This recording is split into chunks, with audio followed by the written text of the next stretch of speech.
نواب صاحب وایي چې نبی کریم صلی الله علیه وسلم خو فرض مونځ جمعات کې کول او سنت په کور کې کول. مولوي صاحب تاسو څنګه وایي چې فرض پسې ډایرکټ سنت کوي؟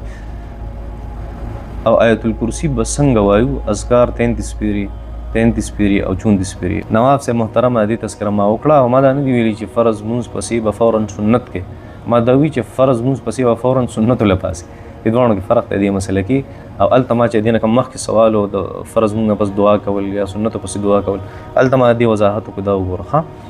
نبی علیہ الصلوۃ والسلام مبارک عادت مبارک داو بیا حدیث ویما نبی علیہ السلام په فرض مونږ کو سنت له فورا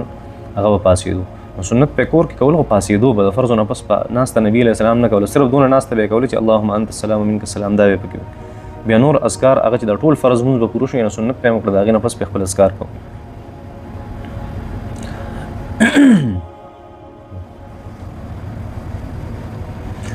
السلام علیکم ورحمۃ اللہ وبرکاتہ. مفتی صاحب محترم الله دې راته روغ لرا زړه مې ډېر څه غواړي چې ورته ولیکم خو ستاسو ټایم قیمتي دی، ټایم درله نه خرابوم. زما سوال دا دی چې مونځ په دوران کې مخې ته شیشه یعنی آینه وي نو مونځ کېږي که نه؟ په دې مسله مې پوهه کې او مخې ته که تصویر لګېدلی بیا مونځ نقصاني کېږي خرابېږي، او که مخې ته چرته هغه شیشه لګېدلې وه او شیشه کې تا ته خپل ځان ښکارېدو نو په دې مونځ کېږي، بیا هم د انسان توجه خرابېږي. داسې کول نه دي پکار، کراهت دی په دې کې. مونځ کېږي په خپل ځای باندې، ځکه دا په شیشه کې چې کوم راځي دا تصویر نه دا عکس او دا عکس مخې ته مونځ کېږي، د تصویر مخې ته مونځ نه کېږي چې کله د جاندار تصویر. شیر اعظم صاحب مفتی صاحب خواښې سره فری ګپ لګول څنګه دي او دې سره نکاح ماتېږي که نه؟ خواښې سره داسې ګپ لګول په دې خو نکاح نه ماتېږي، او دا داسې یوه مسله ده چې تا به دې طرف ته بوځي چې ستا نکاح به ورسره ماته شي. داسې دونه ګپې شپې مه لګوئ ښه چا سره، دونه ټایم چاله مه ورکوئ.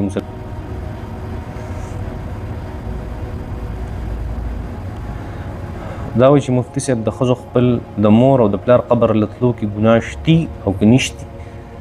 داسې مسله ده چې قبر تلو کې که نارینه ځي هلته او که زنانه ځي نو په دې کې څه ګناه نشته، ځکه چې نبي کریم صلی الله علیه وسلم فرمایل صحیح حدیث دی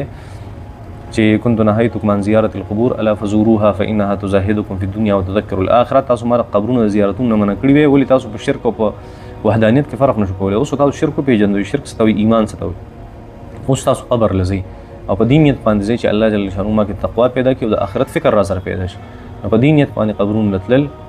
دې کې هېڅ قباحت هغه نشته، نه سړي دپاره نه زنانه دپاره. خو زنانه دپاره طریقه دا ده چې زنانه به یوازې نه ځي، زنانه به هلته خرافاتو له او دغه شانتي چغو له او ګریوان شلولو له او مخ په څپېړو والو له او جړاګانو له دې څیزونو له به نه ځي. او دویم شرط ولې دا دی چې یاره خپل څوک محرم به ورسره ځي او داسې به نه ځي. ښه مفتی صاحب یو دوست راته ویل چې مفتی صاحب نه پوښتنه وکړه زه ګاډی اخلم د هغې قیمت 7 لاک دی خو زه یې په نیټه اخلم. ګاډي مالک وایي چې په نیټه یې اخلي بیا یو کال کې به 2 لک روپۍ سیوا راکړي، یعنی 9 لکه به راکړي. دې کې څه ګناه شته که نه؟ دا د قسطونو کاروبار کې بیا ټیک دی که د قسطونو نه وي هغه وایي چې هر کال پې سیوا کېږي ته به بیا ماله 2 لک روپۍ سیوا راکړي، بیا سود دی. نو د قسط لپاره قسط هغه یو اجماعي مسله د ټول امت چې یاره د قسط کاروبار دا جایز دی. هغه دا چې یاره زه ګاډی ستانه علمه په 7 لاک روپۍ باندې او که چېرته په قرض باندې او یو کال کې ته ماته د پیسې ختموي بیا به 9 لاک راکړې نو هېڅ نقصان په دې کې نشته، جایز دي. نو که چېرته ټایم مقرري او پیسې مقرري بیا قسط هغه جایز دی، خو که ټایم او پیسې نه مقرر او هر ټایم پس هغې پسې پیسې وړي دا بیا سود دی، ناروا دی. نواب صاحب بیا څه وایي مولوي صاحب چې امامتي په 30 بجې اکثر امام صاحب کسانو ته ویټ کوي چې لږ سیوا شي،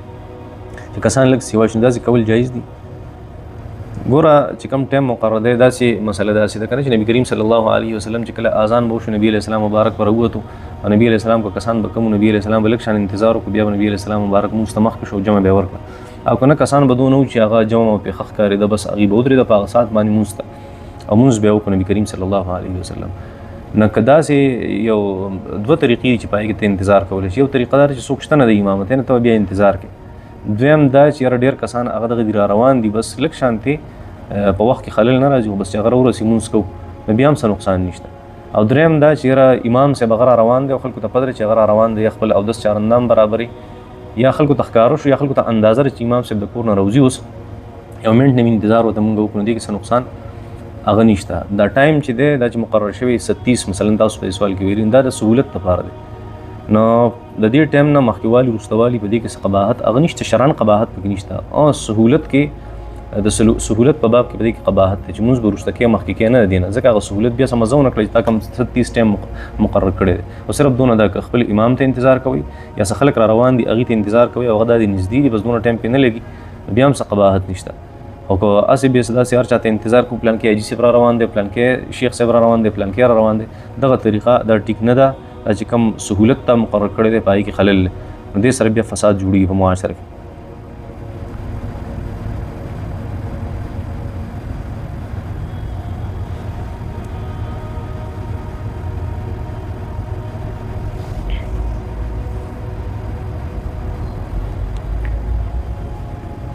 دا یو سوال چا کړی دی چې زما مشر ورور دی خو زه په دې خبره باندې پوه نه شوم څه د حصې مسله ده دا خپل سوال چې دی دا یا په اردو کې ولیکه یا یې لږ په ښه الفاظ ولیکه زه یې پوه نه شوم السلام علیکم مفتي صاحب تاسو ته ما هغه ورځ هم میسج کړی او تاسو ریپلای نه راکړي تاسو ته بیا میسج کوم چې زما هسبنډ یو کې دپاره پیسې ورکړي دي هغه پیسې بندې دي نو وظیفه پر الله کې چې هغه پیسې راځي شي نو اوس پیسې په وظیفو څنګه راځي خو د الله جل شانو نه سوال کوه د الله جل شانو نه غواړه چې دا حاجت الله جل شانو د تاسو پوره کړي او ښه دعا زه تاسو ته ښیم او ټول خلک یې وایي د نبي علیه السلام به خپل کور والا ته ټولو ته ښوده اللهم انا نسألک العفو والعافیة فی الدین والدنیا والآخرة دا دعا به نبي علیه السلام خپل صحابه ته ښوده دا دعا ډېره وایي نو انسان ته په ژوند کې اسانۍ راځي په دې کې السلام علیکم مفتی صاحب زما جی فی فنډ کې څومره چې پیسې جمع کیږي نو هغې باندې زکات او عشر راځي که نه راځي سیلري زما بس منتھلی ختم شي نو آیا په ما د سیلري عشر شته که نشته او که راځي پې نو څومره پیسې هغه په لاکو پورې راځي اولنۍ خبره خو دا د جی پی فنډ چې تاسو کوم یادوئ نو په دې کې چې څومره پیسې پرتې که نه د هغې تاسو مالکانان نه تاسو مستحق یې ګوره تملیک جدا شی دی ملکیت جدا شی دی ملکیت دا جدا شي دی او استحقاق دا جدا شي دی په جی پی فنډ کې چې کومې پیسې پرتې دي نو دا پیسې د دې خو تاسو مستحق یې خو د دې تاسو مالک نه او زکات په هغې پیسو باندې چې انسان د هغې مالکي په جی پی فنډ باندې په تاسو کې زکات په تاسو باندې په جی پی فنډ کې زکات هغه نشته دویمه خبره تاسو خبره کړې چې په دې باندې عشر او زکات په نغدو کې په سړي زکات راځي په دې کې عشر نه راځي عشر په فصلونو کې راځي ښه او بله خبره تاسو یو کړی چې که چېرته تاسو یو پیسې د سړي پرس کا اوس تاسو وایئ چې ما سره پیسې نشته صرف بس د میاشتې راځي او ختمیږي نو تاسو باندې زکات نشته جی پي فنډ چې کوم دی او په خپل ځای باندې پروت دی اوس تاسو دی نه فلحال تاسو یې مستحق یې خو ستاسو په ملکیت کې نه دی باقي خو زکات نشته او که چېرته تاسو سره داسې پیسې رالي پرس کا تاسو ریټایرمنټ شو هر څه شو یا دا پیسې تاسو راواغستې د جی پي فنډ دا د سره وي نو بیا په لاکو پسې به تاسو 2,500 روپۍ ورکوئ اسانه خبره ده چې کومې پیسې تاسو سره دي نو هغه تقسیم کې په 40 باندې څه ترې راغلی د هغه ټولو پیسو هغه زکات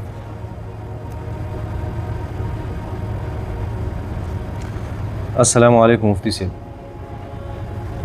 ما خپل کور والا په خوب کې لیدلی وه چې جومات خوا کې ځان له دوکان جوړ کړی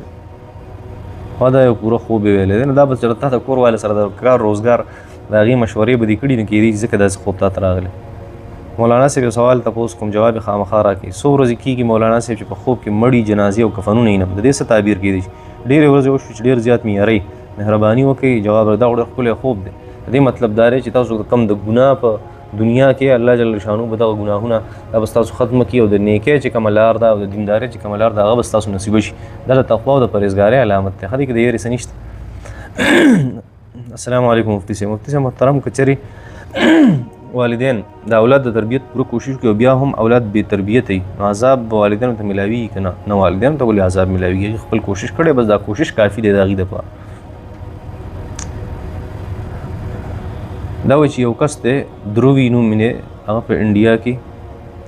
هغه اوسیږي هغه یو کور جوړ کړی دی چې هغه پیډ دی هغه خرڅوي او دویم کس هغه علي په هغې کورس کې هغه شاملیږي هغه کورس په ټیک ټاک باندې اپلوډ کوي دغې ویډیوز کتل یا د دې نه چې کومه راځي حلاله ده که حرام هم هغه مسله ده که د هندو سره سړی روزګار کوي کار روزګار دی کې څه قباحت خو نشته دا وایي دروي کېدای شي دا هندو وي دا نوم یې داسې دی لکه د هندو سره د کاروبار مسله وي نو هغې کې څه نقصان نشته هغه جایز دي په ټیک ټاک باندې ویډیوز اپلوډ کول نو که هغه جایز ویډیوز وي او په هغې کې بېحیایي نه وي په هغې کې خلاف شرع څیزونه نه وي نو هغه اپلوډ کول هم جایز دي د هغې کمایي چې کومه ده هغه هم جایز ده او که داسې نه وي چېرته خلاف شرع کارونه وي پکې نو ویډیوز اپلوډ کول هم حرام دي او دغه شان د هغې کمایي هم حرام دا وایي چې زما هسبنډ خوب لیدلی چې ماران راوځي ډېر زیات. ماران خو د هغې قسمونه یو د انسان حالات ته ګورو، بل د ماران د هغې قسمونه که چېرته خړوالي توروالی طرف ته ماران د هغې رنګ مایل نو دا بیا چېرته دشمن دی، او که چېرته سپینوالي ته مایلي سپینې زیړې یا داسې کلرونې دا بیا بیماري ده. د الله جل شانو د عافیت سوال وکړئ، خپل احتیاط کوئ بس. خدا जी मुफ्ती साहब उम्मीद करती हूँ कि आप ठीक होंगे अल्हम्दुलिल्लाह. خو مفتی صاحب مسله داسې ده چې ستاسو د اولنۍ چې کومې سپارې دي نو د هغې تفسیر هغه نشته او وروسته نه بیا شروع شوي دي. هغه اولنۍ سپارې د هغې درسونه تاسو هم اپلوډ کړئ چې موږ ته پوره درسونه راشي. ګوره مسله اصل کې دا ده چې زموږ درس دا شروع شوی دی په 2013 کې تقریبا 2013 نه والا بیا هغه درس ختم شوی دی په 2017 کې. 2017 پورې دا ریکارډینګ چا نه و کړی. بیا اول خو د ریکارډینګ اجازت نه میلاوېدو، بیا چې اجازت میلاو شو د مشرانو طرف نه، بیا چې ریکارډینګ شروع شو نو ریکارډینګ شروع شوی دی د سورت نساء نه تقریبا سورت نساء سورت آل عمران کې یو څو کلیپس دغه شانتي یو څو کلیپس هغه په سورت نساء کې شو. بیا سورت نساء نه پس د سورت مائده تقریبا چې کوم درسونه دي هغه باقاعدګۍ سره هغه ریکارډ شوي دي او اپلوډ شوي دي. هغې کې کله کله مسله راغلې په سورت مائده او په سورت انعام کې، نو هغه داسې چې کله کله مایک کې مسله راشي یا بس ډیوایس کې به مسله راغله هغه درس په ضایع شو. چېرته یو درس د هغې صورتونو نه د مایدې نه پس هغه ضایع شوی، نور بالکل ریګولر درسونه را روان دي. بیا داسې وشوه چې تقریبا موږ صورت انفال ته تقریبا راورسېدو، هغه کمپلیټ شو. د هغې نه پس څه صورتونه موږ سره داسې وو چې هغه په داسې ډیوایسو کې هغه موږ سره پراته وو چې هغې کې کرپټ شو، هغه ختم شو. بیا موږ میسج وکړو چې یاره اوس چې کوم موږ سره منځ کې صورتونه صورت حجر دی، سورت یوسف دی یا صورت نحل دی، د هغې چې کوم موږ سره